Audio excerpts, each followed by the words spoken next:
It's easy to execute, and yeah. 5 seconds till the Well, enemy. ladies and gentlemen, it's time to dive into the land of dawn for game number 1, the opening of the M4 World Championships with Blacklist International on the blue side and Incedio Supremacy on the red side. I mean, in hindsight, I thought Blacklist was the only team that wants a team fight, but now, get a better closer look. Incedio, they have the Atlas, they have the Youth Song, they have the Matrix. I mean, they are also looking for a team fight. Oh, they have information that Wise has used the Retribution. Will they take advantage of that? Right now, actually looking at a game, I want to see which one will hit their power spike first and when is that going to be. Because in terms of level 4, in terms of timing, I want to see if they do want to get the level 2 turtle. And if Incendio wants to do that, they kind of have to put Apex to the EXP lane a little bit just to absorb like at least one wave so that you can get that level 4 on the Atlas quickly. TNT getting the knock up already. Venus going to be taken low,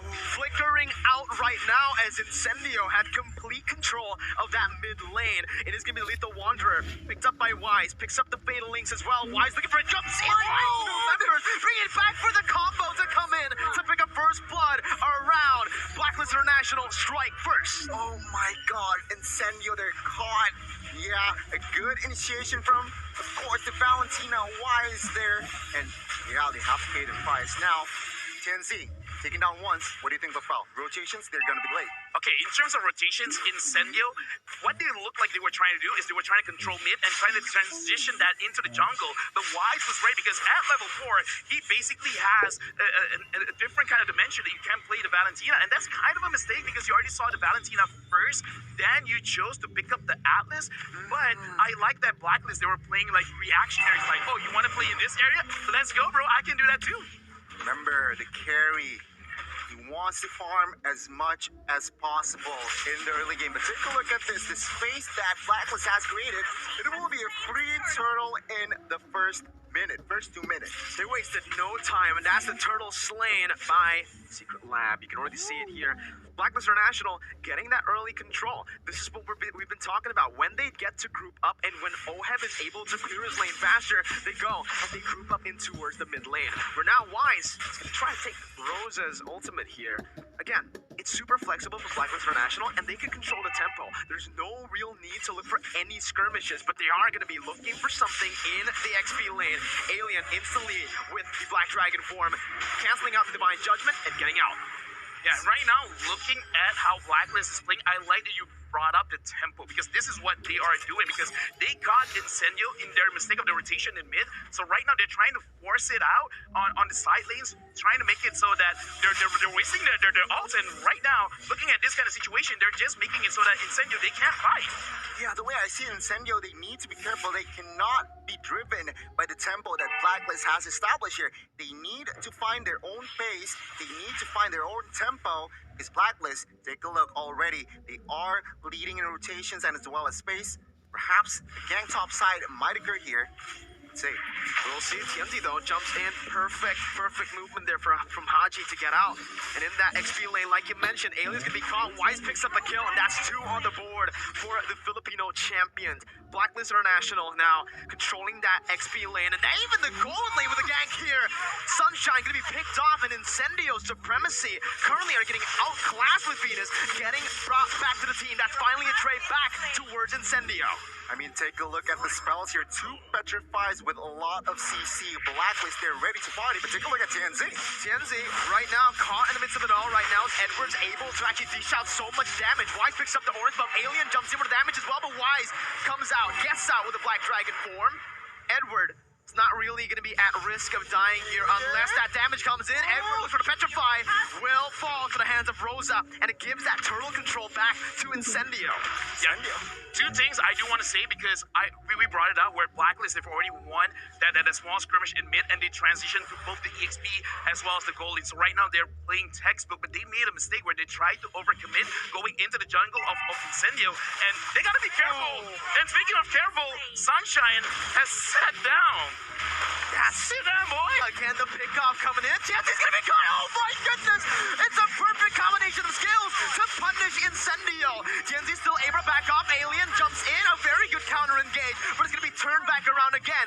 Edward running for the hills. Rosa picking up the kill back again to trade it and to finally get that even trade. Wise Deal trying to dish out some more damage, but Apex 47 is going to be caught, forced to flicker out, and Blacklist International still maintaining that lead in the 5th minute. Incendio, they managed to get a slight compensation there, taking down a member in Edward, but Incendio, they cannot do much. Now, emblem-wise here, anything significant, LaFell? The only significant thing is that TNZ is actually focusing on the cooldown reduction for the emblem. So it looks like the main idea was actually to kind of like snowball with this Grunifer pick, but because they lost that initial skirmish, it kind of puts them a little bit in the back foot. And speaking of which, right now, I do want to talk about the goalie, because with Blacklist 2.5k ahead, Oheb, he's just putting a like he's shutting this game down, because at the point Incendio, it looks like they can come back. I think this carry is just going to pop off and it's going to be game over. Yeah, I mean, you're right. Take a look at the items here.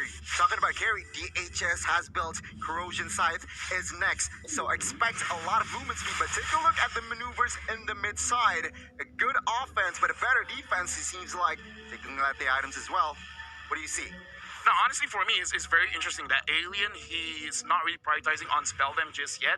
He wants the Hunter Strike so that even if he dies, it's totally fine as long as he can get a kill. And I feel like this is a good idea. If you're behind, try to get kills, try to slow the game. That's great. And speaking of which, oh my Venus got caught.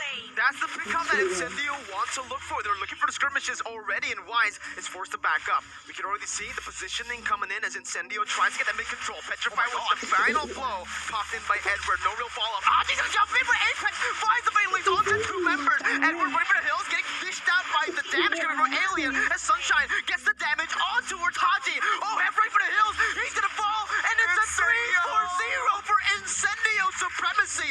Venus jumping in, looking for the Divine Judgment, but will not be able to find it. Incendio equalized with a massive team fight going in their favor.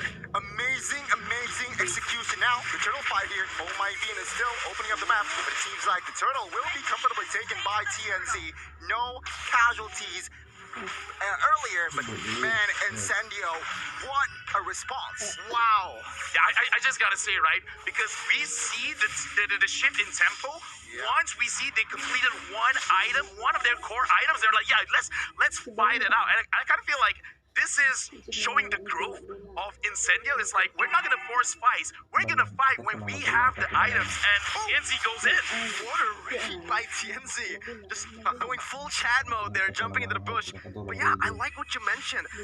They picked up the damage dealer's first pick, right? Those were the 2 first picks for Incendio, and they know exactly how to play this composition. Rosa, Sunshine, they were just waiting to get those item power spikes. Despite Sunshine being caught off early, you're still able to actually get those items right on time for that crazy skirmish. Take a look at Rosa, 304 stats, so as a Lunox, that's what you want, right? Amazing. Number 8, perhaps on his way to 3rd item, and of course, Blacklist, they felt this Oh My Venus could not face check as much as he wants now. That Lunox gonna deal a lot. Just one small point I want to bring up as well, where for Incendio, Sunshine up here, every single time there's a fight, he uses the Banished Rage. So it looks like it's an interesting way of playing the Matrix, and it does show that they want to group up together and they want to play team fight. So they're kind of like challenging Blacklist, like, you want to ube ahead, I'm going to drop bombs on your head. I like that. Thank you. It rhymes, man. Oh, I love your try. rhymes. I try. Rapper LaFell, but man, again, I agree with you. There's so much CC, there's so much AoE damage coming in from Incendio that it kind of forces Blacklist International to split up in these fights. And guess what? That's not what they want to do. Blacklist International, with their signature ube, they want to stick together. That's the thing. Looking at their composition right now, it feels like it isn't a full ube comp. It's a composition right now that's a bit more flexible. And because of that, right now they are actually losing out in the board control in the 9th minute of the game.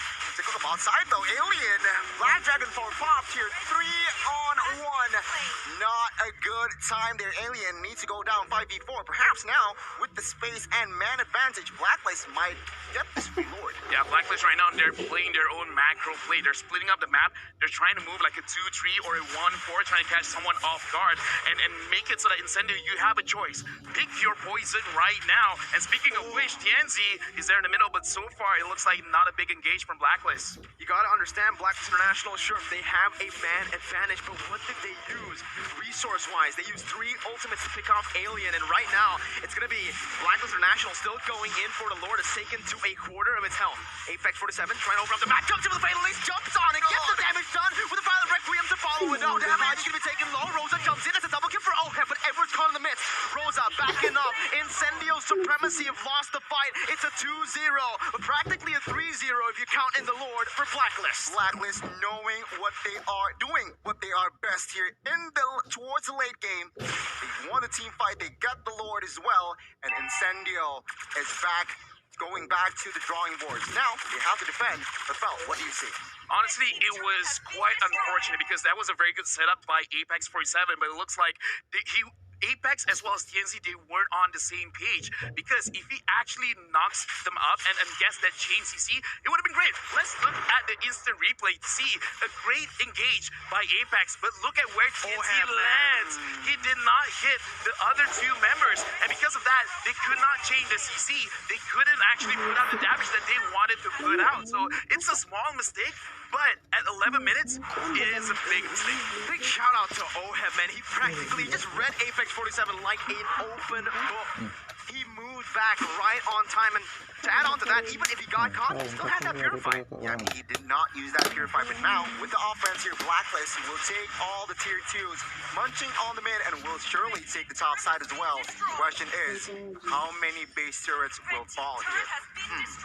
That's a big question right now, as we are going to see Apex 47 already opening up the map once again. Venus jumping in with a flicker, not able to find Alien. It's still Incendio, actually micromanaging the waves really, really well. No base turrets gone, to answer your question. Yeah, right now I kind of feel like Incendio, they have no choice but to kind of be a little bit patient, because right now I kind of feel like Rosa as well as Sunshine, they have enough damage, they just need a proper setup.